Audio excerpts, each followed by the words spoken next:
holding scientific research and discovery in respect, as we should, we must also be alert to the equal and opposite danger that public policy should itself become the captive of a scientific, technological elite. We've signed a climate convention on the importance of economic instruments and free markets. Were included in this mammoth Agenda 21 document and the Rio Declaration. Let me be clear on one fundamental point. The United States fully intends to be the world's preeminent leader in protecting the global environment. Coming up, Technocracy News.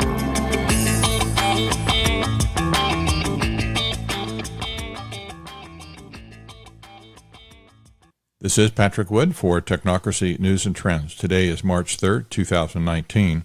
Thanks for joining the broadcast today. 2 articles posted today are worth reading. One is, If Seeing is Believing, Get Ready to be Deceived. New technology has been developed in the so-called deep fake area, which means that people can be made to talk like they're saying something, but it's not really them. This is incredible technology in and of itself, but fortunately, most deep fake type videos can be proven to be fake. This is a good thing. But now new technologies come out where satellite photographs, especially, can be faked to include things that aren't really there and to exclude things that really are there. Talk about deceptive and deceiving. The problem with this new technology is, so far, it cannot be detected that it's a deep fake image. This means that people can create images now from satellite photography that will represent something other than reality, and nobody will be able to tell the difference. All I can say is just wait until the climate change crowd gets a hold of this technology. We're going to see data corruption taken to a new level. Anyway, this is something to be aware of and to watch as time goes on. The second story is by John W. Whitehead of the Rutherford Institute, a longtime hero and champion of freedom and liberty in America. And he penned a story which I headlined, American Idiocracy, Stranded in the Twilight Zone. Wow. I wish I could say that like Rod Sterling would have said it. Stranded in the Twilight Zone.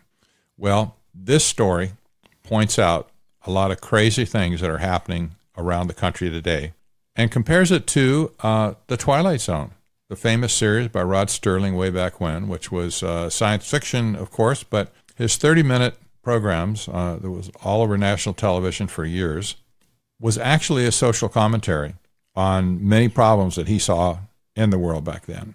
For the balance of the broadcast today, I have a treat for some because it's a little bit long. If you can't listen to it now, you can save it for later. That's the one good thing about a podcast. You can pause it anytime you want. But I did an interview yesterday with James Corbett of the Corbett Report. He's pretty well known on YouTube and podcasting, and his broadcasts and documentaries have made a big splash in recent years. James is one of the few guys in the world, he lives in Japan, by the way, he's one of the few guys in the world that really, really, really understands technocracy. And I was so glad that he asked me to come back on his program and do a 1-hour interview with him, unpacking my new book, The Hard Road to World Order, about technocracy, of course. So I'm going to simply play the MP3 for the balance of this broadcast, and we'll close it out at the end. But you'll get to listen to it in its entirety. And I encourage you to go to his website. His links and stuff are mentioned along the way.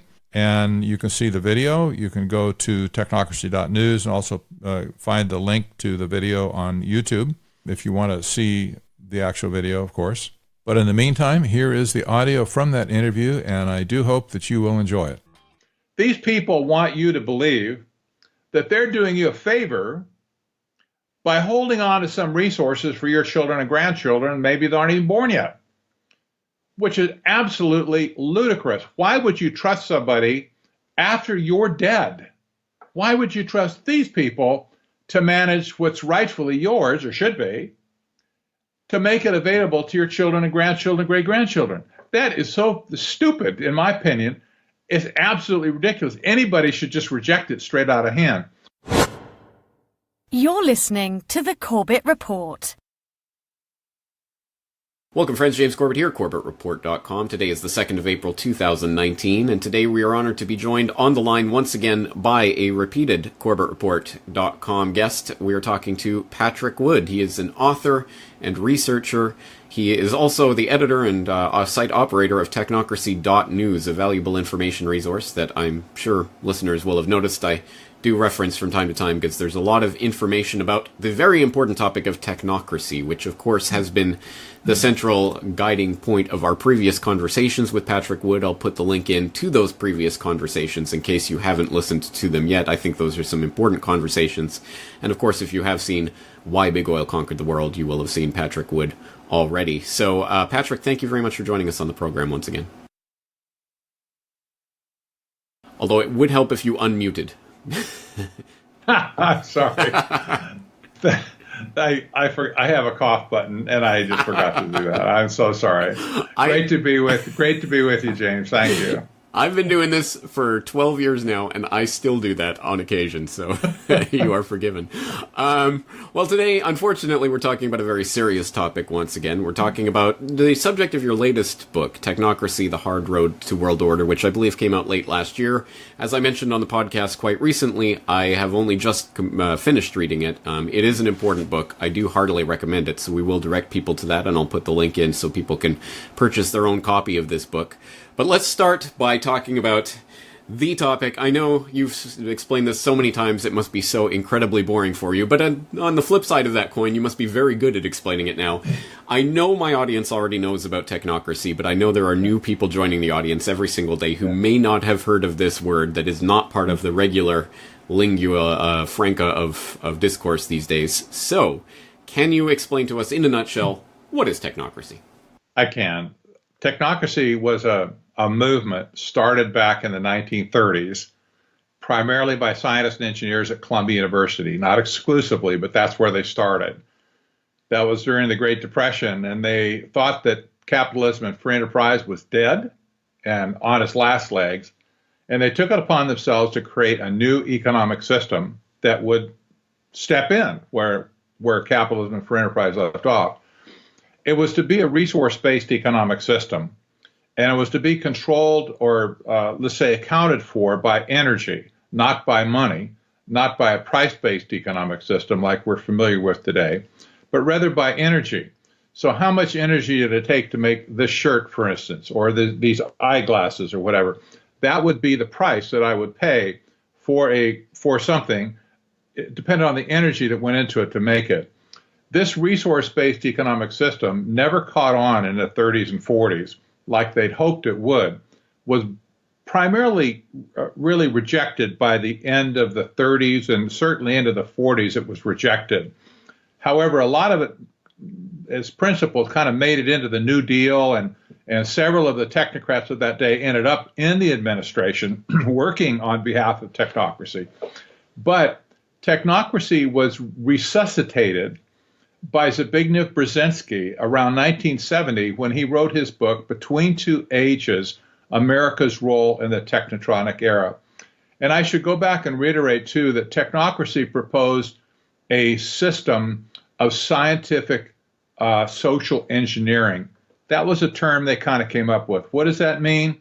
It means nothing, because social engineering is not a science. You don't herd cats. You can't make a science out of it. You don't know which way they're going to run. But they felt like they could use their advanced science methodology to make rules and constructs for all of society and somehow manage the whole process.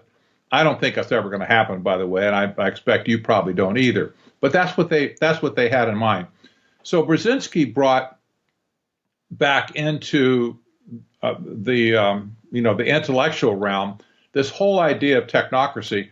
Not coincidentally, by the way, he was working at Columbia University when he wrote that book. So my guess is there was a connection. Somehow he'd heard about technocracy in the halls of power at Columbia. So he started out writing this book, and when I discovered Technocracy, I went back and read it again just to see if it was talking about technocracy. Technotronic, technocracy, kind of sounds similar. And I found out it really did. So when Brzezinski teamed up with David Rockefeller, I think as a result of that book, Rockefeller saw it as an opportunity to grab resources around the world in the name of technocracy. Remember, it's a resource-based economic system. So they set out, they said, to create a new international economic order in 1973. That was their literature. Myself and Sutton didn't really understand what new meant back then. We just thought, well, they're reshuffling the chairs on the Titanic, the sun deck. But today, I realize when they said new, they really meant new. Technocracy was the only other economic system ever devised in the history of the world that could potentially replace capitalism and free enterprise. So the new international economic order, I think, was really technocracy relabeled to suit Rockefeller's interests. And I would dare to say, he hijacked the ideology. He wasn't a purist in that sense at all. The Rockefeller family never was, as you know. But it was a convenient way for him to use it to gain access to resources around the planet that he formerly could not touch because they were locked up in sovereign entities and stuff like nations and so on around the world. But now the United Nations is promoting this whole idea: give up your resources, let us manage them as trustees, and we'll take care of all of you. We'll tell you what you can make and what you can eat and how much of those precious resources that you can consume. And I guess ostensibly, if you don't like it, what they tell you to do, tough. So that's kind of technocracy in a nutshell. We could call it neo-technocracy today in a sense that it's a bastardized form of a little bit of original technocracy, but the markers are very clear. Sustainable development and technocracy are almost point for point identical. Resource-based economic system, energy is obviously at the center of it. You just think cap and trade, just think AOC with the Green New Deal. Energy is always at the center of this. Smart grids, another thing. So sustainable development today is the primary goal of the United Nations, and everybody surrounding the United Nations is to launch sustainable development as a global economic system, replacing capitalism and free enterprise completely from the ground up. Not from the ground up, but to destroy capitalism and free enterprise and replace it with sustainable development. That's right. And this touches on a couple of topics that we have talked about specifically before. I'll point people to our conversation on resource-based economics. I'll also point people to my podcast on what is sustainable development, where we featured your comments on that quite heavily. Incredibly important, and we'll get back to those subjects shortly. But first, I want to talk a little bit about the title of this book, The Hard Road to World Order. Can you explain to people where that title comes from? Well, I can. Back in the day, I was privy to an academic by the name of Richard Gardner. He was an early member of the Trilateral Commission, an academic, and he wrote an article for Foreign Affairs magazine, which was the Council on Foreign Relations magazine, called The Hard Road to World Order. And it became kind of a famous touchstone article over the years. People have referenced it, quoted it and stuff for decades.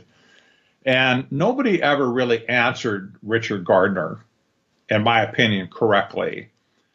And after all these years, and I'm looking at this, I ran across his article again. I went back and I read the whole thing. It's not very long. And I just thought to myself, this guy deserves an answer. We deserve to have closure on what he said should happen.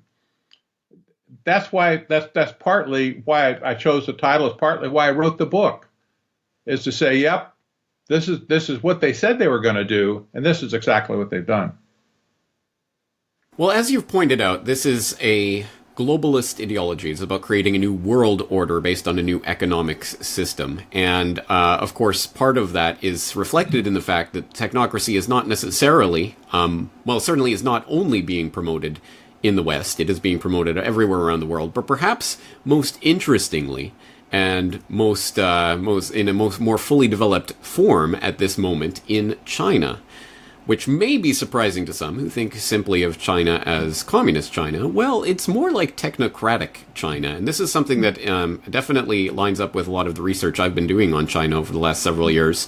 And I note a very interesting analysis on the benefits of technocracy in China that you recently posted up to technocracy.news. I hope people will click through to that and read the entire article. It's very interesting analysis that goes into some depth on this, but you do talk about it in the book as well.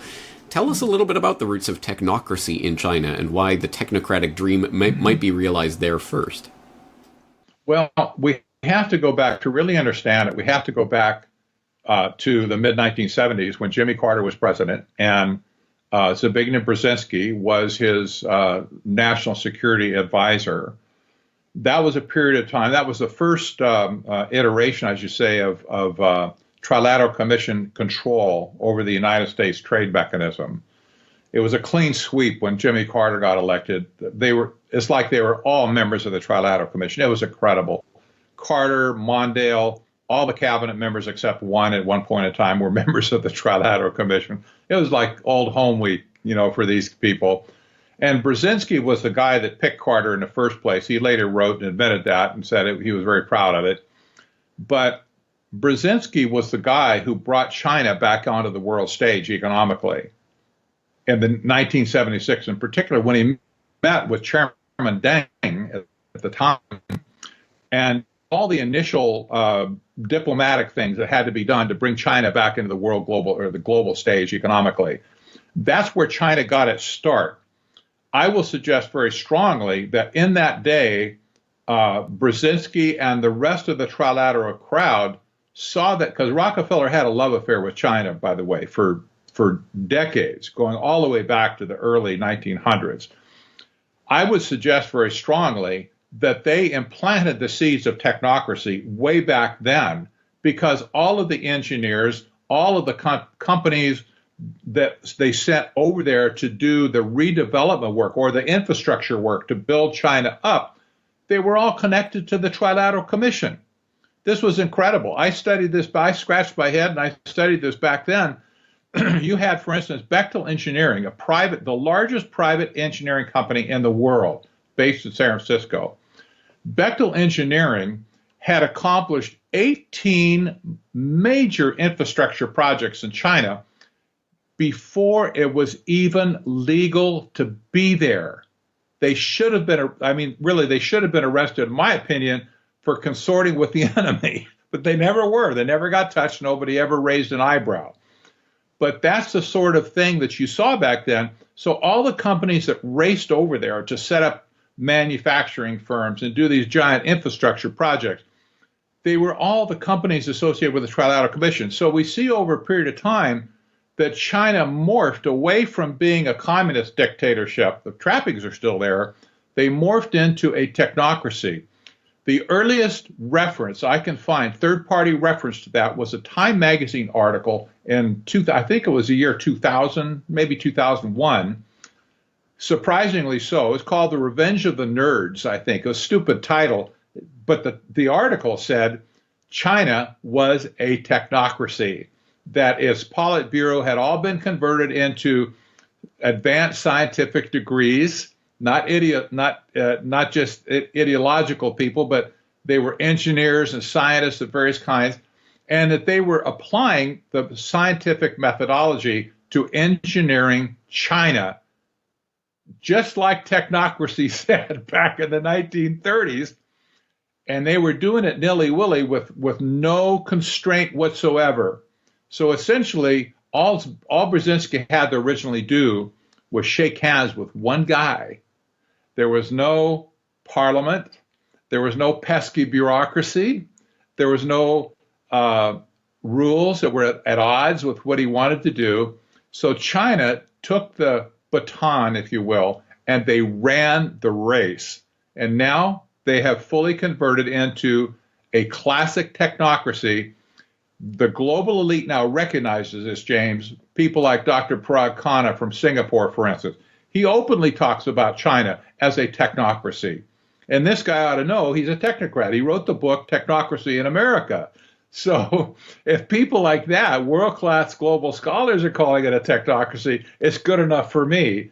I just rest my case there with it. They're not a communist dictatorship anymore like they were, say, 50 years ago. And now we're seeing the fruits of that technocratic swath of Politburo people who have been brought in things like, of course, the facial recognition camera networks that are being connected into the artificial intelligence, that are being connected into the social credit scores.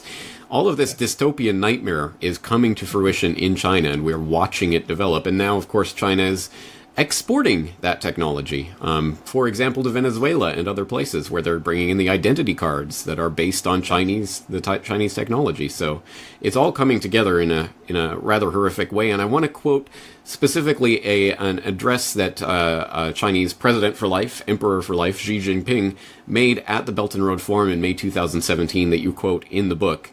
He said, "We should pursue the new vision of green development and a way of life and work that is green, low carbon, circular, and sustainable.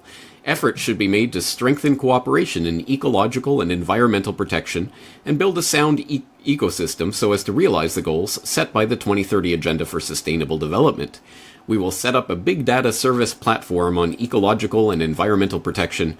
We propose the establishment of an international coalition for green development on the Belt and Road, and we will provide support to related countries in adapting to climate change." So, you know, if you're playing bingo, that's pretty much every single United Nations buzzword all in one go there. So let's tie this in. For people who don't quite understand how technocracy and sustainable development and climate change and all of this go together, how does this nexus in? Wow. Well, China said it all with the Belt and Road Initiative that they have right now. They're trying to kind of reestablish the trade routes between China and Europe. And that's not exactly the way that the old Silk Road was back in ancient history. But the idea is to create a supply chain between Asia and Europe and really the rest of the world. By supply chain, I mean the movement of goods and services across national barriers. This is what China is attempting to do right now, is to create a global economic system that won't be based as much on nation states as it will city-states and functional areas of economic cooperation. The fact that they're trying to sequester resources is seen everywhere in the United Nations doctrine of sustainable development. China is fully in line with this.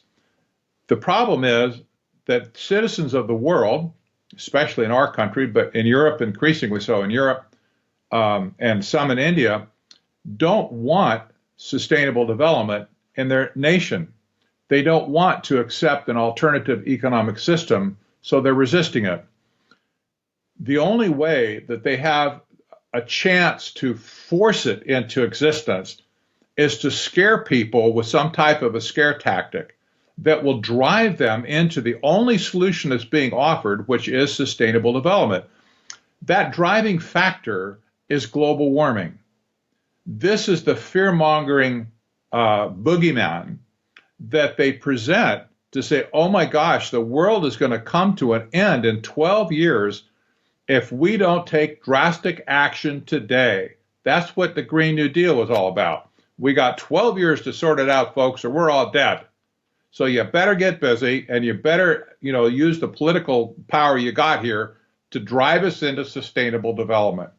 If they didn't have global warming as that scaremongering factor, they would be nowhere today, James. Absolutely nowhere. And they know it. That's why they continue to play the same card over and over and over again. They have no other playbook.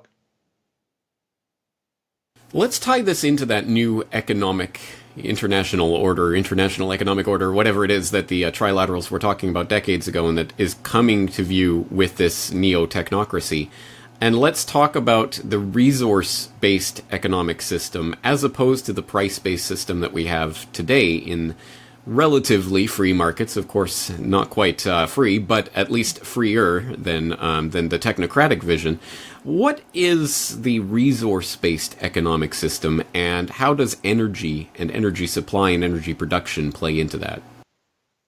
Well, traditionally, what I think probably what you and I believe intuitively is that a price-based economic system lets the market work out issues, whatever it might be, resource scarcity or abundance, technology, and so on, that the market is able to moderate itself if you just leave it alone. If resource becomes scarce, the price is going to go up, people won't buy as much, it conserves the resource, and the cycle goes on. These people don't accept that premise. They say that that's never worked and it's never going to work, and what they want to do is manage those resources directly. So when original Technocracy was thought out at Columbia University, they saw all of the major resources of the world, whether it be mining, timber, oil, and so on, all those types of resources, water. They were very big on water too, by the way. They saw all those resources as something that needed to be allocated to the people.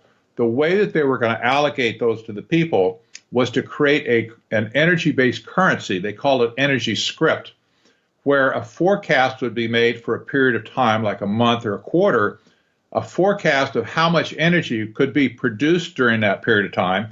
Simply divide that by the number of population that you have to serve, and just give everybody the energy credits for that period of time. In turn, they could take that to a store and they could buy things that cost that much energy to go in. If you used up all your energy credits before the end of the period, you're out of luck. If you had some left over at the end of the period, they simply expired. They didn't want anybody saving any money. So there was no possibility for you ever to get ahead.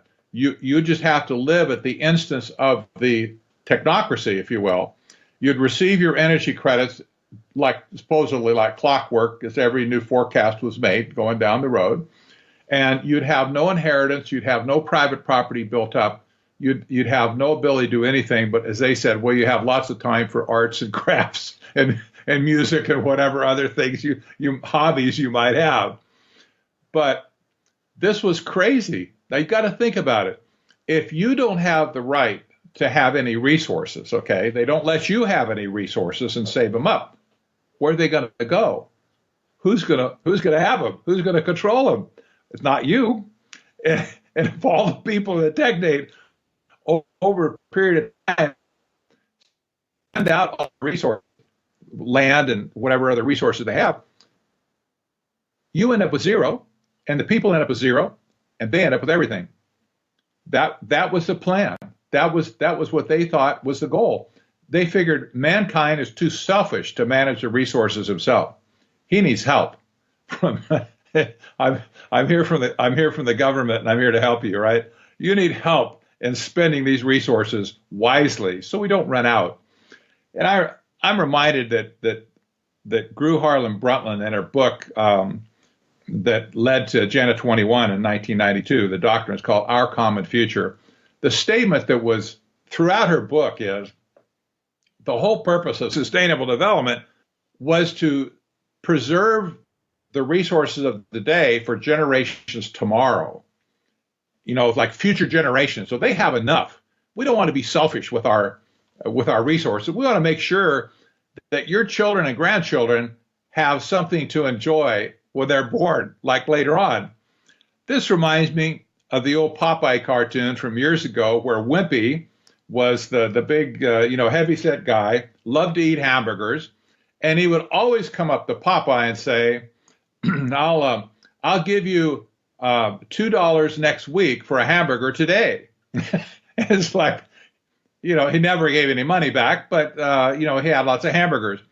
These people want you to believe that they're doing you a favor by holding on to some resources for your children and grandchildren, maybe they aren't even born yet, which is absolutely ludicrous. Why would you trust somebody after you're dead? Why would you trust these people to manage what's rightfully yours, or should be, to make it available to your children and grandchildren, great-grandchildren? That is so stupid, in my opinion. It's absolutely ridiculous. Anybody should just reject it straight out of hand. But this is their thinking. They sell that to people, say, "Oh, aren't you glad we're doing the responsible thing for you because you're too selfish or ignorant or whatever to do it by yourself? And why should you set up an inheritance system for your progeny? We'll do it for you, and we'll just do it all together. We have bulk discount. We could get a bulk deal and do it for all of humanity at the same time. Isn't life great?" Yeah, somehow, I imagine if your grandchildren happen to have the right last name, like Rockefeller or Warburg or Morgan or Rothschild or something like that, they'll be fine. But if they have the wrong last name... Just a little bit better off. Yes, yeah. Just a little bit better off. That's right. Yeah. Well, you know, the idea of property being under trust can be seen in principle by looking at the Gulf of Mexico and all of the oil fields down there. If you were BP and you wanted to drill a well out in the Gulf of Mexico, you go to the U.S. government who owns the rights to that, and you apply for a permit. You can get a permit. You can pay big bucks to the government to get it, but you'll have a lifetime permit perhaps to drill oil well in a certain location. But if let's say that you came across $50 million and you were thinking, I'll go drill an oil well somewhere. I think I'll do it in the Gulf of Mexico. And you, James Corbett, comes to the U.S. government and says, "I'm putting in my application here for a spot down there to drill a well. I'm pretty sure I know where I could hit oil." They're going to look at you and they're going to say, "Are you kidding? Get out of here. We don't know you. We know BP. We know Shell. We know Standard, the Standard name. We know the Rockefeller name, but we don't know you. Get the heck out of our face." That's the way it's going to be. It strikes me that a lot of the ideas of the original technocracy movement back in the 1930s were insane, pie-in-the-sky things that couldn't have even been really imagined at that time that are now becoming technically possible. So the idea, for example, one of the core principles of the technocratic movement of the 30s was that everything was going to have to be scanned and databased and tracked and cataloged in real time. They were going to have databases of everyone and what they were buying and how much and where those resources were going, which again, back in the 1930s would have been utterly impossible, but today, with the Internet of Things, is becoming not only possible, but actually a reality. Another interesting thing about this is that you're talking about the idea of the energy script, that the currency itself is going to is going to be backed by energy, essentially, which, again, back in the 1930s was a ludicrous pie-in-the-sky idea that is now becoming not only possible, but actual in the form of cryptocurrencies. For example, I'm not sure the general technical understanding of my audience, but long story short, Bitcoin is a proof-of-work currency where you have to devote computer resources to solve a cryptographic puzzle in order to mine new Bitcoin. And back in the day, back in the beginnings of the blockchain a decade ago, that was a relatively simple cryptographic puzzle that could be solved on your home computer. But now, because of the exponential curve of the cryptographic puzzles getting more and more difficult, it now requires incredible amounts of resources to mine that new Bitcoin, and it will only increase from here, so that if things were projected a few years out in the future, they say, by such and such a date, 10% of the world's energy supply will be going to mining Bitcoin. I think there may be some other things that intervene between here and there, but you get the idea. This is an energy-based currency, in a sense, because it is energy that is being used to power the computers that are doing the cryptographic puzzles, and it requires more and more of that energy. I think that's an interesting tie-in with that idea of an energy script, and it does raise the question of whether some sort of blockchain currency, Bitcoin, or some variant thereof, perhaps a Fed coin, might be the currency ideal of the technocrats. What's your thoughts on that? It could be. The blockchain technology is changing the world, not just in cryptocurrency. It's changing the world in lots of different areas. So we need to remember that applying blockchain to cryptocurrency, that's just one little part of the whole thing that's going on around the world right now. And we could probably sum it up in the term fintech, FINTECH, which is used by the global elite now to describe the whole area of global finance. The application of advanced technology to finance. And certainly Bitcoin or cryptocurrencies are part of that. in my opinion, it is interesting, by the way, that the total power required right now for this year's Bitcoin mining operation and other crypto mining operations, I read somewhere that it like equals half the power that's consumed by all of Ireland. It's like, this is out of control. It can't keep up, or it will consume all the energy in the world. They'll need nuclear reactors pretty soon to, hook into their computers to run them. But that aside, cryptocurrency can be used with any kind of touchstone, James. I think this is the way to look at it. We'll talk about Earth Dollar in just a minute. Whatever the touchstone is, the seed, if you will. Right now, the seed is an algorithm, right? Like for Bitcoin. Whatever the seed is, as long as it can be publicly documented that it has a limit of some kind, like the amount of energy reserves in the world, for instance, let's say the amount of oil plus gas and coal and whatever, that's a well-known statistic that's published routinely by the oil industry, the energy industry. How many resources are there available to us, like in the next 5 years? All those numbers are there. You could take a touchstone like that and base the amount of cryptocurrency on that touchstone. Everybody say, yep, I see that over there. That number is the fact. It can't be juggled. It can't be faked or whatever. It's the real deal. So somewhere along the way, I think there's going to be a touchstone, some kind of an economic touchstone that's suggested to fund or to limit the amount of blockchain currency that can be created. And it probably is not going to be the public that does this. It's probably going to be a central bank. Or maybe a group of central banks, or maybe the Bank for International Settlements, or maybe JP Morgan Chase themselves. But somebody's going to do it, and the only way they can sell it to the people is to say it's backed by some touchstone resource that everybody independently can look at and verify it's there. It could even be gold, right? It could even be precious metals, for that matter. I don't know what it's going to be, but energy would be an awful easy thing just to factor in. So, yep, it's going to be how many millions of barrels of oil we got all around the world, in proven reserves. That's going to be the number divided by population, and there you go. Right, and you raised the specter of the Earth Dollar, which is something that I hadn't heard of until I read this book. So tell people about this. Well, I will. And here, again, this kind of plays off the touchstone idea again. Sustainable development needs to be financed.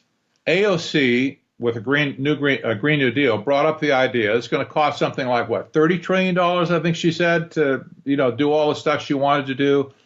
That's probably generally true. On a global basis, there have been estimates ranging up to $100 trillion, $150 trillion to achieve sustainable development throughout the world. There's not that much money doesn't exist. Wouldn't you suspect, though, back when the Federal Reserve was created in the early 1900s, that even the Rockefeller family knew that there would be some time in the future where that whole scheme would run out of juice when you've milked it as much as you could possibly milk it, and the currency itself serves no further purpose for them to amass wealth? They're going to abandon it for something else, right? Well, this seems to be what they're abandoning it for right now. So how are they going to finance sustainable development? The United Nations got everybody committed to it, but 197 nations around the world committed to doing it. How are they going to tell these poor countries, most of them are poor countries, by the way, how they're going to finance it? Well, here's this is the easy way to do it. The Earth Dollar may not fly, but the idea is brilliant. It's evil, but it's brilliant. You merely take all of the World Heritage Zones. For instance, that's what Earth Dollar is going to do. You take all the World Heritage Zones, I forget how many hundreds of millions of acres there are, rich with resources, timber, like the rainforest down in South America, rich with resources, gold, silver, oil, timber, water, you name it. And nations around the world have had areas declared as heritage zones by the United Nations. Simply take those assets and pledge them to monetize them with cryptocurrency. And all of a sudden, it's done. Now, if let's say that you own an Earth dollar and the rainforest is pledged against it. Say they valued it at $3 trillion, and you have an Earth coin in your electronic wallet or even one physically in your hand.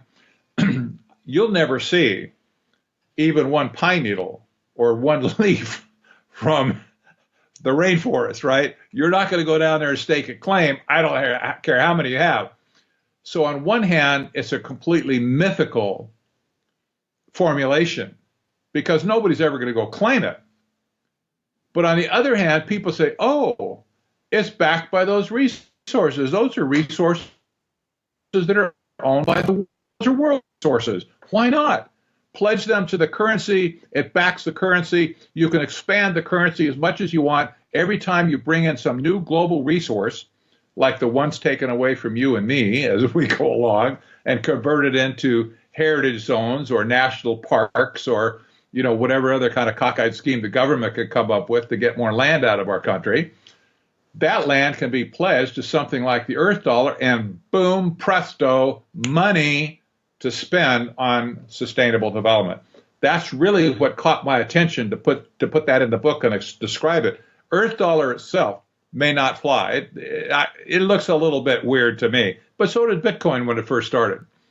So it could fly. If it doesn't, though, the idea has already been floated, and a lot of people are looking at it. They're aware of the possibilities that this could be the kind of mechanism that could finance all sustainable development. It would leave our monetary system behind, James. This is the important thing. It would leave our price-based monetary system in the dust. It would just go poof and disappear over a period of time. There would be no need for it. Once sustainable development is implemented, something like the Earth dollar could be the global currency. Dollars, forget it. Yuan, forget it. The yen, forget it. Don't need them. Maybe you could convert them to a few Earth. We'll give you some tokens. Exactly. Just for your trouble. Tokens. And tokenization is one of the key words that people should be looking at in this term that you do discuss in the book. But you're exactly right. I mean, we do know the U.S. dollar's position as world reserve currency is being undermined, but I've never thought it's going to be replaced by the yuan or something like that. Maybe a basket. No, maybe something like the Earth dollar, and not necessarily the Earth dollar, as you say, but something like that. And just reading in more detail from the book, you're right. In 2015, another nonprofit organization sprang up in California called the Earth Dollar Alliance, which intends to soon launch the Earth dollar as an asset-backed global cryptocurrency. According to its website, Earth dollar is different than most fiat currencies because it is backed by natural capital assets within our World Heritage sanctuaries. The Earth dollar's value is secured against natural capital assets, which will be placed in a global commons, held in a trust, and safeguarded indefinitely for the benefit of the planet Earth and all the life it supports. And you note, although the Earth dollar, claims that it is asset-backed, no holder of the currency will ever see any of those assets. The ED website pledges total support for the United Nations Sustainable Development Goals, the World Bank's Natural Capital Accounting System, and World Basic Income, which is similar to Universal Basic Income, but global in application. Actually, something I'd never even heard of until that. And then you point out that furthermore, the Earth dollar claims that it has coded the following laws directly into its blockchain: the Universal Declaration of Rights of Mother Earth, the Universal Declaration of Human Rights, the Universal Declaration of Rights of Indigenous Peoples, and the Constitution of Mother Earth. A document that I didn't even know existed. But just incredible stuff. And as you say, this particular formulation of it may not be the one that catches on, but something like this is very much what the global planners have in mind. And this raises, in my mind, one of the core issues here that some people might have as a roadblock towards understanding this information, which is, this just sounds like, Ludditism and you're just afraid of technology. Whereas I think the point to be made, and don't let me put words in your mouth, you can explain this in your own words, but I would say that the point to be made is that, of course, like any technology, it is a double-edged sword, and it can be wielded for good or for evil purposes. And as you say, the Earth dollar idea is ingenious. It's evil, but it's ingenious. can this technology be used for good? And I put this in the context of cryptocurrency because it's something that I've talked about on my podcast before. I had an episode called The Bitcoin PSYOP, where I talked about how there's Bitcoin and cryptocurrency as a general idea and what it could be, and as a way of circumventing the fiat system that's been created around us to keep us in this monetary paradigm. But then, of course, there's also, this could also turn into the absolute dream of the technocrats, the completely controlled system where they see absolutely everything that's going on, because instead of a decentralized open blockchain, it will be a controlled central bank blockchain administered by the bankers themselves. What could be better? Talk about the dual nature of this. The good-evil technology is not necessarily the enemy itself, it's the way that it is wielded. That's exactly right. It's just like money. You know, the Bible says, for instance, that money, the love of money is not, okay? Money is not the evil. The love of money is what is evil, and used in the wrong way. Money can be used for great good. It can be used for great evil. We're using a technology right now. I love this stuff. You know, we're on video. We're continents away, halfway around the world, and we're talking to each other just like you're in the next room. That's amazing. How many people have had tremendous benefit from this kind of technology? When technology serves me, now this video is serving us right now. I'm getting something and you're getting something. This is for us. You're not manipulating me and I'm not manipulating you. I'm not trying to get something out of you. But when the same technology is used, like in China, for facial recognition to collar people on the street that they think are misbehaving, same technology, artificial intelligence wrapped into it and everything, all of a sudden it becomes purely evil. And I usually say when I'm speaking, just so I don't offend engineers and scientists in the audience, I love technology. I think it's great. I grew up with technology. I've been steeped in it all my life. You name it. I did a lot of stuff over all my professional career. I love this stuff. But what I don't love is when people turn around and try and use it to manipulate me to do something they want me to do. Now, they could have done that before with just a gun, you know, say, go there, whatever, put a gun on my head. But today, the manipulation is different. They're using propaganda. They're using artificial intelligence algorithms to box you into situations you can't get out of, like in China with social credit scoring system and so on. You can't escape that stuff. We could escape a communist dictatorship. You know, you can get the leader and get him, right? You can escape a fascist dictatorship. We've done that before. We did it in World War II. We conquered all kinds of bad people back then. When you got people at the helm, it's pretty easy to mount a revolution and get them one way or another. With a scientific dictatorship like what we're looking at now, you can't get loose from it. That's the problem. Once it's in place, you can't break free. Who do you go to? Who do you go complain to? Who do you go? Oh, you say, I got to get my hand around that guy's throat. Whose throat? There's some programmer buried back in a blockhouse somewhere that you'll never know his name in 10,000 years. And he won't know yours either. He's just doing his thing. So technology has a penchant to be used for tremendous evil. I would back up, by the way, to the 30s. You mentioned a couple of things about where did they get all these ideas. Technocracy was housed at Hamilton Hall. In the basement there. It's the only building they had at the time, but it was a large, full footprint basement, pretty big. They had half of it given to them for their project. The other half of it was occupied by the people building the first holograph computer, tabulator. That was Hamilton Hall.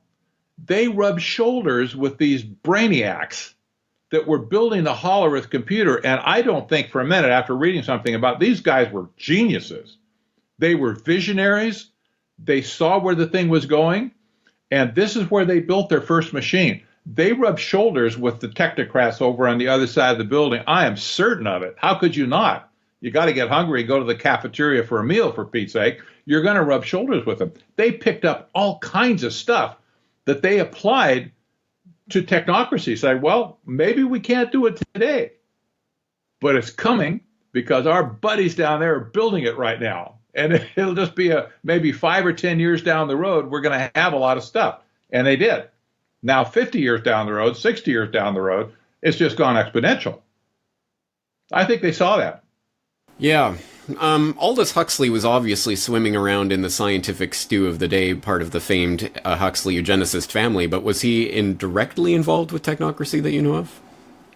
He wasn't directly involved with it, but he understood it. I believe he got inspiration from it to write Brave New World.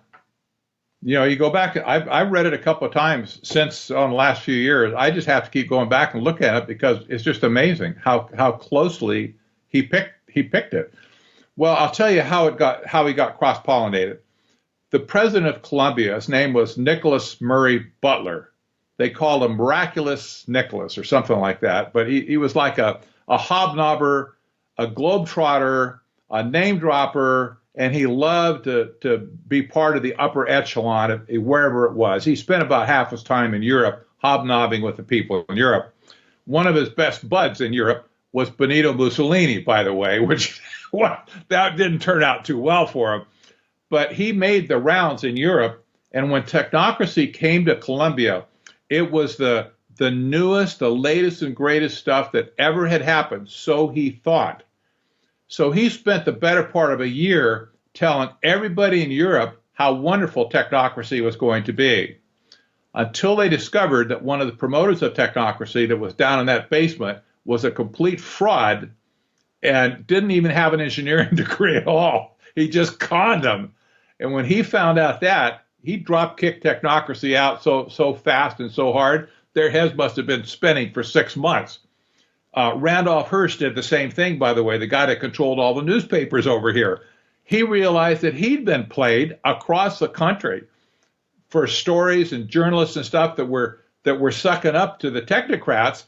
He said, man, you're so out of here. Don't you ever write about technocracy again, or you're fired. And he put that memo out to all the newspapers. You never saw another story on technocracy after that. So, you know, the intelligentsia dropped it like a hot potato after a while, but it continued on anyway. And the corporation, membership corporation called Technocracy Incorporated.